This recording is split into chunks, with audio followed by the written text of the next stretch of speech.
Hi everyone, welcome to the channel After All That Years.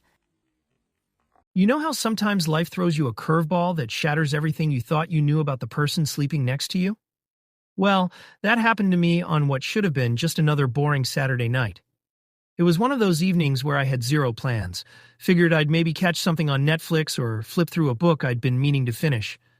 Nothing fancy, just a quiet night at home, like we'd had countless times before. But sometimes the universe has other plans, and that particular Saturday would end up destroying my marriage and changing my entire world. My wife Jennifer had been acting a bit different that morning, spending way more time than usual getting ready. She kept changing outfits, checking herself in the mirror from different angles, fussing with her hair. At the time, I just figured she was being Jennifer. She'd always cared about looking good when she went out. "I'm meeting up with some of the ladies from work tonight," she said, grabbing her keys and checking her purse one more time. "Don't stay up waiting for me, honey. We might make it a late one." I nodded, barely looking up from my newspaper. After nearly a decade together, these girls' nights were pretty routine. I trusted her completely. Hell, why wouldn't I? We'd built what I thought was a solid marriage over those 9 years. She gave me a quick kiss goodbye and headed out, leaving me with my quiet evening. I heated up some leftover pizza, settled into my recliner, and started channel surfing. But for some reason, I couldn't focus on anything. There was this weird feeling gnawing at me, like something was off. I kept telling myself I was being ridiculous. Around 9:30, my phone buzzed with a text from my buddy Carlos, someone I hadn't talked to in weeks. "Hey man, surprised you're not here tonight. This thing is getting crazy." I stared at the message, confused. Here? Where was here? I texted back asking what he meant, and his response came back almost immediately. "The party at Jake's place. Thought for sure Jennifer would have dragged you along. She seemed pretty excited about it earlier." My stomach dropped. Jennifer had told me she was having a quiet night out with her work friends. No mention of any party, and definitely no mention of Jake. Whoever the hell that was. My mind started racing with possibilities, none of them good. I grabbed my jacket and keys without really thinking it through. Maybe there was a simple explanation. Maybe it was a work party, and she just didn't want to bore me with the details. But something inside me knew I needed to see for myself. The address Carlos sent me led to a house in a neighborhood I barely knew. The place was lit up like a Christmas tree, music thumping loud enough that I could hear it from the street. Cars were parked everywhere, and through the windows I could see people dancing, drinking, having the time of their lives. I pushed through the crowd at the front door, scanning faces for anyone familiar. The air was thick with laughter and conversation. Everyone seemed to know each other, and I felt completely out of place. That's when I spotted her. Jennifer was standing near the kitchen, and she wasn't alone. There was this guy, tall, well-dressed, probably mid-30s, standing way too close to her. They were deep in conversation, and she was laughing at something he'd said. But it wasn't her normal laugh. This was different. Intimate. I watched, frozen, as he leaned in and whispered something in her ear. She tilted her head back and laughed again, her hand coming up to rest on his arm. The casual intimacy of the gesture hit me like a punch to the gut. Then she turned her head slightly and saw me standing there. The smile vanished from her face instantly, replaced by a look of pure shock. For a moment, time seemed to stop. The noise of the party faded into background buzz, and all I could hear was my own heart pounding. The guy next to her noticed her expression change and followed her gaze. When he spotted me, his face shifted from confusion to annoyance, like I was some unwelcome intruder at his private moment. "Richard." Jennifer's voice was barely audible over the music, but I heard it clear as day. She took a tentative step toward me, nearly spilling her drink. "What? What are you doing here?" I almost laughed at the question. What was I doing there? I had no earthly idea how to answer that. My wife of 9 years was at some stranger's party, getting cozy with a man I'd never met, and she wanted to know what I was doing there. "I could ask you the same thing," I managed to say, surprised by how steady my voice sounded despite the chaos in my chest. My eyes swept the room, taking in all the faces I didn't recognize. "Funny, this doesn't look like the girls' night you described." The guy stepped forward then, clearly irritated by my presence.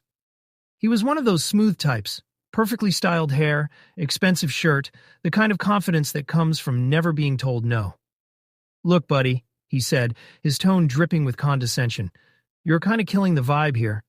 Maybe you should take it down a notch." I felt my hands clench into fists. And you are? He smirked like he found the whole situation amusing. I'm Jake. Jennifer's told me a lot about you. Jennifer's told him about me? I looked at her, but she couldn't meet my eyes. She was staring at the floor like she wanted it to swallow her whole. Jake, I repeated, letting the name hang in the air. I turned back to Jennifer. Care to explain why your friend Jake here seems to know so much about our marriage while I've never heard his name mentioned once? She opened her mouth, but no words came out. The silence stretched between us, heavy and damning.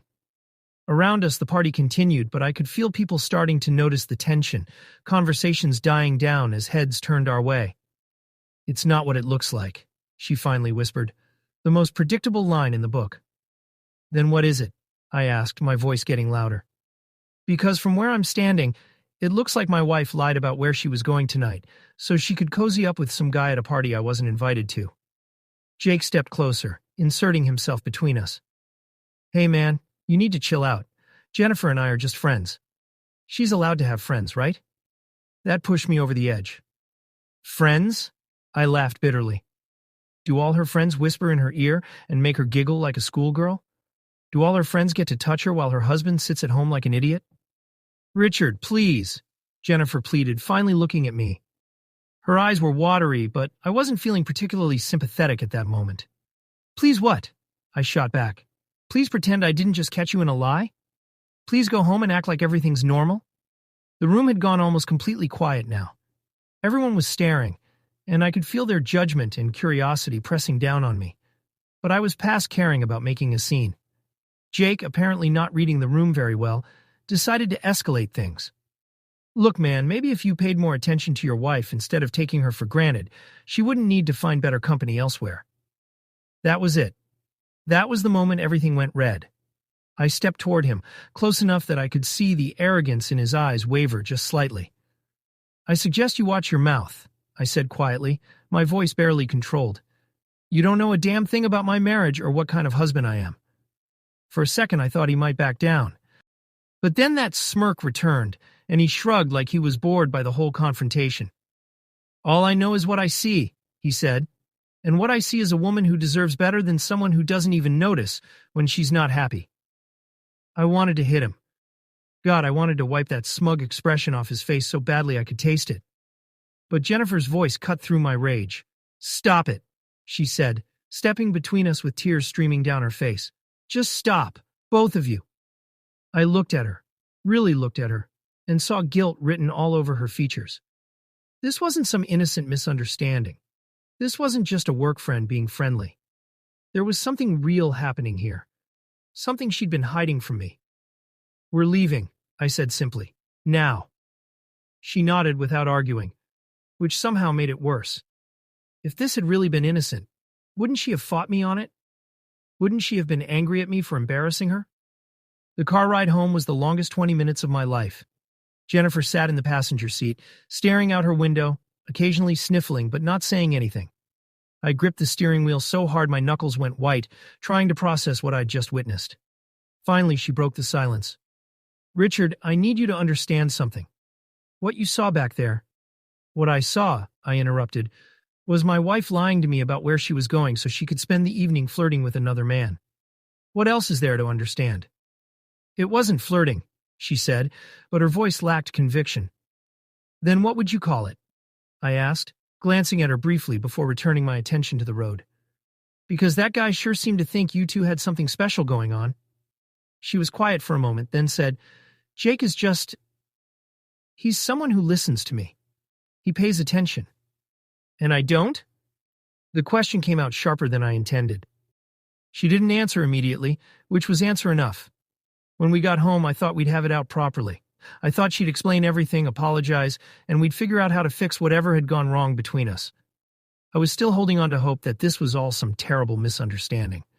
But the conversation that followed was nothing like what I expected. You want to know the truth? She said, as soon as we walked through the front door. Fine. The truth is, I've been feeling invisible in this marriage for months, Richard. You come home, you eat dinner, you watch TV, and you go to bed. When's the last time you really talked to me? When's the last time you acted like I was more than just part of the furniture? I was stunned. So your solution was to go find someone else to pay attention to you? I didn't go looking for anything, she snapped. Jake is a friend, someone I work with. He actually cares about what I have to say. He makes me feel like I matter. You do matter, I said, my voice rising. You're my wife. Of course you matter. When? She challenged. When do I matter? When you need dinner cooked?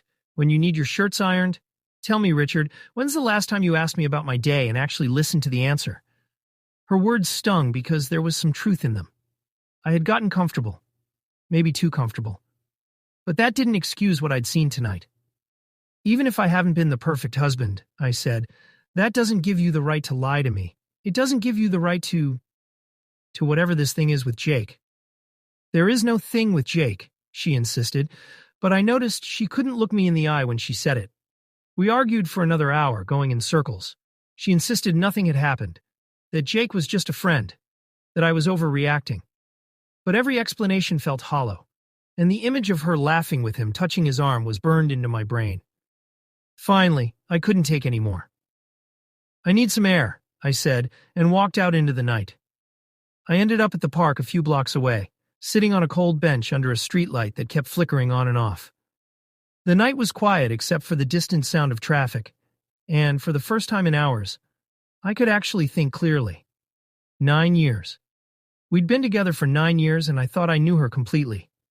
But the woman I'd seen at that party, laughing with Jake, lying about where she was going, defensive and secretive when confronted, that wasn't the Jennifer I married. Or maybe it was, and I'd just been too blind to see it. My phone buzzed with a text from her. Please come home. We need to work this out. I stared at the message for a long time before putting the phone back in my pocket without responding. I wasn't ready to go back to that house, to pretend everything was fine when it clearly wasn't. I needed time to figure out what the hell I was going to do. It was after 2 in the morning when I finally went home. The lights were still on, and I could see Jennifer through the window, pacing around the living room like a caged animal. When I walked in, she looked both relieved and terrified. Thank God, she said. I was worried you weren't coming back. I sat down on the couch, suddenly exhausted. Talk, I said simply. She took a deep breath and launched into what sounded like a prepared speech. Jake was a co-worker. They'd become friends over the past few months. She'd been feeling neglected in our marriage, and he'd been someone to talk to. Nothing physical had happened between them. The party had been a last-minute work thing, and she hadn't told me about it because she knew I hated those kinds of events. It all sounded plausible enough, but something was still bothering me. If it's so innocent, I asked, why did you lie? Why not just say you were going to a work party? She hesitated. Because I knew you'd want to come, and I wanted to go alone. Why? Another hesitation. Because Jake would be there, and I knew you wouldn't understand our friendship. There it was. The admission that there was something to understand, something that she knew I wouldn't be comfortable with. So you chose him over me, I said quietly. No, she protested. It's not like that. I chose to have one night where I could just be myself without worrying about managing your feelings about everything. Managing my feelings. Like I was some jealous child who needed to be handled rather than a husband who deserved honesty. We talked until the sun came up, but nothing got resolved. She maintained that nothing had happened with Jake, that it was all innocent, that I was overreacting. But I could see the guilt in her eyes, hear the uncertainty in her voice when she made these claims. Over the next few days, things were tense, but we tried to pretend everything was normal. Jennifer went to work. I went to work. We had dinner together and made small talk about our days. But underneath the surface, everything had changed. I found myself watching her differently, listening for lies in everything she said. Then I made a decision that I'm not proud of, but felt necessary at the time. While Jennifer was in the shower one evening, I looked at her phone. What I found there destroyed what was left of my trust in her. The text thread with Jake went back months, not weeks like she'd claimed. And while the early messages were indeed work-related, they'd gradually become more personal, more intimate. There were inside jokes, complaints about me, and messages sent late at night when she was lying right next to me in bed. But what really killed me was a conversation from just 3 days before that party. Jake had written, "Can't wait to see you Saturday. I've got something special planned." Jennifer had responded with, "You better not get me in trouble," followed by a winking emoji. And then, the final nail in the coffin. A photo she'd sent him earlier that same day. It was a selfie taken in our bedroom mirror, wearing the exact dress she'd worn to the party. The message that accompanied it said, "Think this will be okay for tonight?" I sat there staring at the phone screen, feeling like I'd been punched in the stomach. This wasn't some innocent friendship that had gotten misinterpreted. This was an emotional affair, at the very least. And given the secretiveness, the lies, and the intimate tone of their messages, I suspected it had gone further than that. When Jennifer came out of the bathroom, she found me sitting on the bed with her phone in my hands. Her face went white. "Richard, I can explain." "Can you?" I asked, my voice eerily calm. "Can you explain why you've been texting another man for months? Can you explain why you sent him photos of yourself getting dressed for a party you lied to me about?" She sat down heavily in the chair across from the bed, looking like she might be sick. "It's not what you think," she said weakly. "Then what is it?" I stood up, holding the phone out toward her. "Explain this to me, Jennifer. Explain why my wife of 9 years has been carrying on a secret relationship behind my back." She started crying then, but I felt nothing. No sympathy, no urge to comfort her, just a cold, empty feeling where my love for her used to be. "I never meant for it to happen," she sobbed. It started as friendship and then what?" She looked up at me, tears streaming down her face. "And then I started having feelings I shouldn't have." There it was, finally the truth, or at least part of it. "Have you slept with him?" I asked. She shook her head quickly. "No, I swear nothing physical has happened. But you wanted it to." She didn't answer, which was answer enough. I set her phone down on the dresser and looked at her for a long moment. This woman who I'd shared nearly a decade of my life with, who I'd trusted completely, who I'd been planning to grow old with. She was a stranger to me now. "I can't do this anymore," I said quietly. "Richard, please," she begged. "We can fix this. I'll stop talking to Jake. I'll do whatever you want." But I was already shaking my head. "It's too late for that. You made your choice when you decided to lie to me for months. You made your choice when you chose to share things with him that you should have been sharing with me." I walked to the closet and pulled out a suitcase. "What are you doing?" she asked, panic creeping into her voice. "I'm leaving," I said, starting to throw clothes into the bag. "I need space to think, and I can't do that here." "Where will you go?" "I don't know. A hotel, maybe. My brother's place. Somewhere that isn't here." She followed me around the room as I packed, pleading with me to stay, to work things out, to give her another chance. But I'd heard enough lies, enough half-truths, enough excuses. I was done. As I headed toward the door with my suitcase, she grabbed my arm. "Richard, please don't leave me. I love you. I made a mistake, but I love you."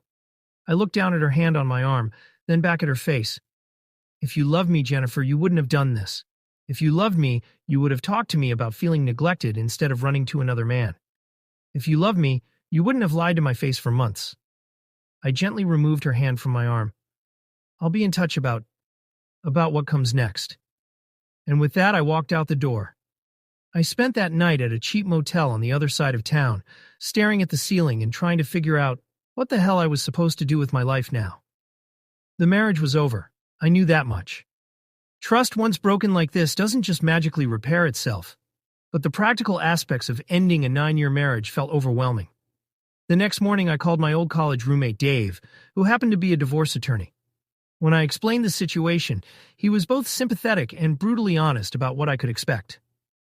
"I'm sorry, man," he said. "I know how much Jennifer meant to you. But if she's been having an emotional affair and lying about it, you're probably better off finding out now rather than later." He was right, of course, but knowing that didn't make it hurt any less. Over the next few weeks, I stayed at the motel while Dave helped me start the divorce proceedings. Jennifer called and texted constantly at first, alternating between apologies and anger, between promises to change and accusations that I was giving up too easily. I ignored most of her attempts to contact me, but I did agree to meet with her once to discuss the practical aspects of separating our lives. We met at a coffee shop downtown, neutral territory where neither of us could make a scene. She looked terrible. Dark circles under her eyes like she hadn't been sleeping. Part of me felt bad for her, but a bigger part of me remembered that she'd done this to herself. I ended things with Jake. she said as soon as I sat down. I told him I couldn't talk to him anymore, that I needed to focus on saving my marriage. It's too late for that, I replied calmly. Why? She asked, her voice breaking. Why can't you forgive me? People make mistakes, Richard. People have moments of weakness. I looked at her across the table, this woman I'd once thought I'd spend the rest of my life with. Because it wasn't a moment, Jennifer. It was months of choices. Months of deciding to lie to me, to share intimate parts of your life with another man, to prioritize his feelings over mine. She started crying again, and I handed her a napkin. I know I hurt you, she said. I know I betrayed your trust. But doesn't 9 years count for something? Doesn't our marriage deserve a chance to heal? It would, I said, if I thought you were truly sorry for what you did, instead of just sorry you got caught. That hit home. She flinched like I'd slapped her. I am sorry for what I did, she insisted. Are you? Because from where I sit, it seems like you're more upset about the consequences than you are about the actual betrayal. You're more concerned with saving the marriage than you are with understanding why you destroyed it in the first place. She didn't have an answer for that. The divorce was finalized 6 months later. It was surprisingly amicable, considering everything that had happened. We split our assets fairly. Neither of us tried to screw the other over, and we managed to avoid turning it into the kind of bitter, drawn-out battle that destroys everyone involved. Jennifer moved out of our house and into an apartment closer to her work. I heard through mutual friends that she'd started seeing Jake officially once the divorce was final, which confirmed what I'd suspected all along, that their friendship had been heading towards something more physical, whether she'd admitted it or not. As for me, I sold the house and bought a smaller place across town. It was a fresh start in every sense of the word. New neighborhood, new routines, new life.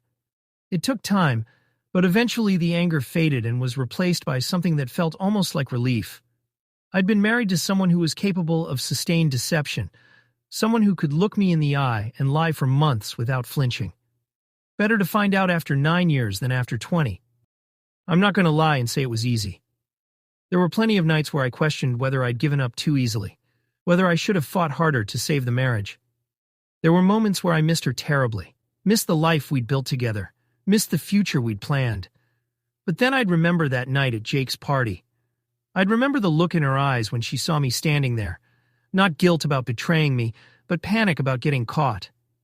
I'd remember the months of lies, the secret text messages, the careful way she'd constructed a whole separate emotional life that didn't include me. And I'd remember that the woman I'd fallen in love with would never have done those things. The woman I'd married would have come to me if she felt neglected. She would have worked with me to fix our problems instead of running to someone else. She would have been honest, even when it was hard.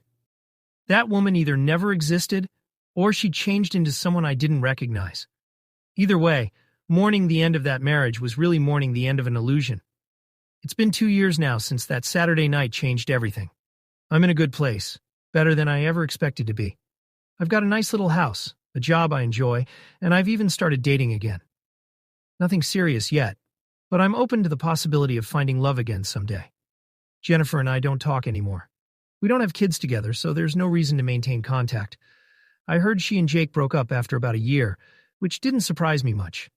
Relationships built on deception and betrayal tend not to have the strongest foundations. Sometimes I wonder if she ever thinks about that night, if she ever regrets how everything unfolded. But mostly, I don't think about her at all anymore. She's part of my past now, a chapter in my life that's closed. I learned a lot about myself through that experience. I learned that I'm stronger than I thought I was, that I can survive having my world turned upside down and come out okay on the other side. I learned that trust, once broken, is almost impossible to rebuild. And I learned that sometimes the kindest thing you can do for everyone involved is to let go and start over. Looking back, I'm actually grateful that I found out when I did. That Saturday night was painful as hell, but it saved me from years more of living a lie. It forced me to confront the reality of my marriage instead of continuing to live in denial about what it had become. The truth hurts, but it also sets you free. And after 2 years of building a new life on my own terms, I can honestly say I'm happier now than I was in those final years of my marriage. I'm not settling for someone who sees me as an afterthought. I'm not making excuses for someone who chooses deception over difficult conversations. I deserve better than that. We all do. If there's one thing I'd want people to take away from my story, it's this. Pay attention to your instincts. That night, I had a feeling something was off, and I almost ignored it. If I had, I might have spent years more wondering why my wife seemed so distant, why she was always on her phone, why she started having so many girls' nights that I wasn't included in. Trust your gut. It's usually trying to tell you something important. And if you find yourself in a situation like mine, don't be afraid to walk away. It's scary as hell to blow up your life and start over, especially when you're not young anymore. But living a lie is worse than facing the truth. Being alone is better than being with someone who doesn't really want to be with you. I'm not bitter anymore. I'm not angry. I'm just free.